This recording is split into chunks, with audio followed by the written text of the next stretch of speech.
vous arrivez, ce qui était mon cas, et que vous arrivez dans la région, vous ne connaissez rien au système belge, rien au système allemand, rien au système suisse, et que vous découvrez que, alors vous avez un certain mépris, ou disons une arrogance bien française, Suisse, petit pays, Belgique, petit pays, mais désordre. Il y a un très fort mouvement sur les maisons de santé pluriprofessionnelles, comme on dit, puisqu'il y a 130 maisons en fonctionnement, mais une centaine de projets. Donc ça, c'est une dynamique qui commence à s'enclencher. On va l'année prochaine mettre en place l'hôpital en proximité, c'est-à-dire labelliser des hôpitaux sur lesquels on offrira un service hospitalier de proximité en médecine, en soins de suite de réadaptation, avec aussi des plateaux techniques d'imagerie et de biologie.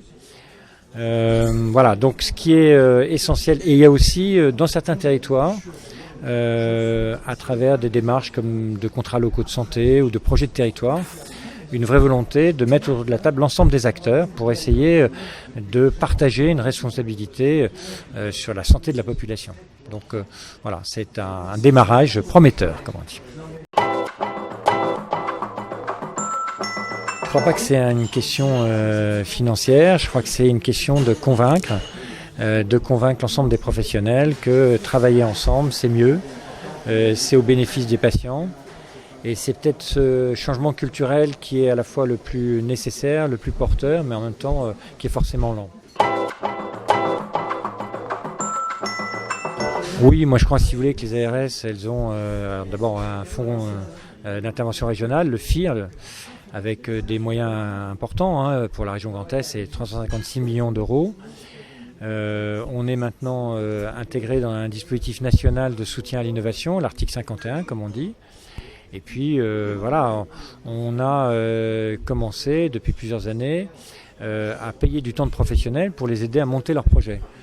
Ce n'est pas des sommes immenses. Quand vous, par exemple pour une CPTS, c'est maximum 100 000 euros qui va être destiné à financer le temps de travail des professionnels pour mettre en place la CPTS, avant que le relais soit pris par les financements de l'assurance maladie.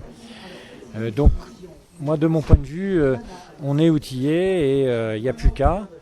Mais il n'y a plus qu'à dans un contexte où c'est forcément le soutien à des initiatives, l'accompagnement. Et donc ça prend un peu de temps. Oui, c'est effectivement un PLFSS qui va nous permettre de continuer à avancer avec plusieurs dispositions qui vont renforcer, qui vont faire évoluer les systèmes de financement. C'est le cas pour la psychiatrie, c'est le cas pour les urgences.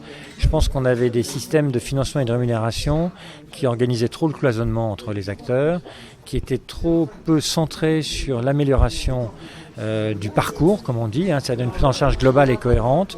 Et je pense que ce PLFSS, qui j'espère va devenir LFSS, il amorce des progrès importants sur ce point.